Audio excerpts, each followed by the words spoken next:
បាទសម្រាប់ថ្ងៃនេះយើងលើកយកបញ្ហាកុំព្យូទ័រមួយយកមកដោះស្រាយជាមួយគ្នាយើងវាយអង់គ្លេសចេញប៉ុន្តែយើងវាយខ្មែរអត់បានទេយើងបានតម្លើង Unicode ដែរប៉ុន្តែមកនៅកន្លែងនេះអត់ទាន់ឃើញឬក៏អត់ឃើញមានភាសាខ្មែរយើងអាច switch ទៅបានណាអញ្ចឹងបើកុំព្យូទ័របងប្អូនមានបញ្ហាហ្នឹងដូចខ្ញុំយើងដោះស្រាយជាមួយគ្នាបាទយើងចូលកន្លែង search នេះមកហើយយើងវាយពាក្យថា language setting បាទឬក៏ language option ហ្នឹងយើងយក language setting ហ្នឹងបាទហើយកន្លែង prefer language នេះយើង add មកបាទយើង add យកភាសាខ្មែរបាទយើង search ខ្មែរមកហើយយើងចុចលើខ្មែរ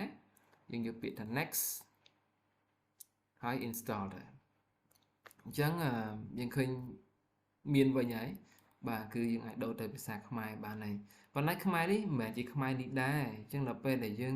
វាយក៏វាយអត់ស្រួលដែរឬក៏វាយអត់ចេញដែរអញ្ចឹងដើម្បីដូរដាក់ខ្មែរនេះដែរយើងត្រូវថែមមួយតង់ទៀត